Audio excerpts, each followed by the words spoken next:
Okay, so new Aqua Marina Steam 412 two-seater inflatable.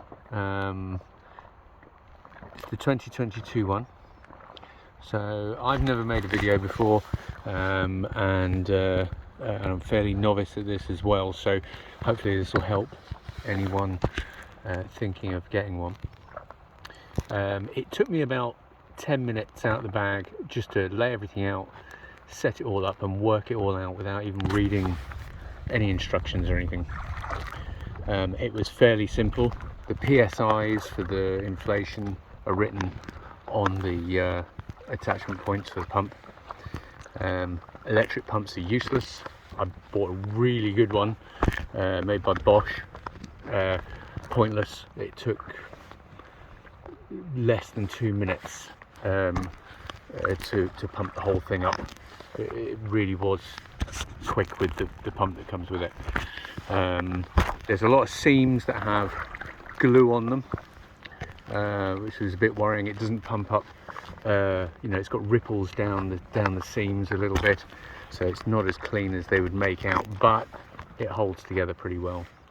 Overnight it lost a little bit of pressure, so I definitely took my pump with me.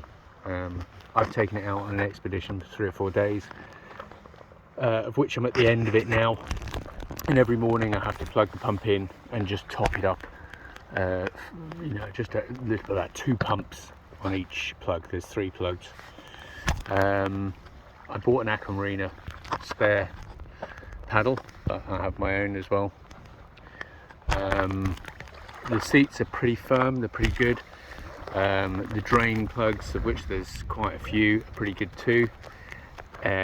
This is the nicest day I've been out on it as well. So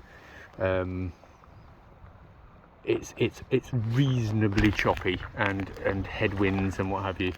First day I came out, I was absolutely loaded with gear, with 3 of those bags completely full, piled high, and another 2 bags, a large freshwater container, and there was the wind and the waves that were hitting me were white crested waves, and this thing held up really well with a lot of weight in it.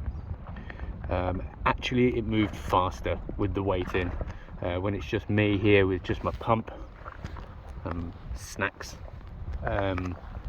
it's a bit sort of back like the front tends to, but the tracking is also pretty good.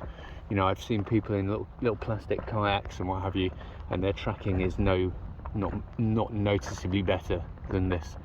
So it's pretty good. With a good technique, you can row it pretty quick. Easy to get in and out of. I bought a line for hitching up, and I bought a padlock line as well, so that I can park up, go and get a coffee and come back to a boat. Yeah, I would say for first timers, this is great. If you want a couple of nights away with all your gear and know that it's going to get you there and back, Steam 2022 Steam 412, the 2-seater one, and it's dead easy. I would say the second time that I put this together, it's probably going to take about 5 minutes. So this is I think it was a good choice by me, and hopefully if you're thinking of buying one, you could probably do a lot worse. It's a good boat, and hopefully this will be useful for anyone trying to find one, because there's not a lot of videos about them online, because I looked. So that's it pretty much.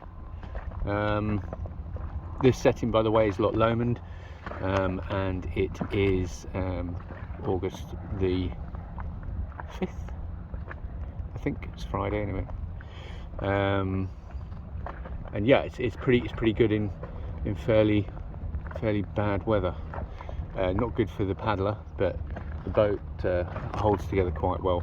Took on a lot of water as well, with the waves crashing over it and the weight in it, and it didn't seem to bat an eyelid. So it's been an absolute pleasure. So I hope this helps anyone, and if you like my first ever video ever, give us a thumbs up.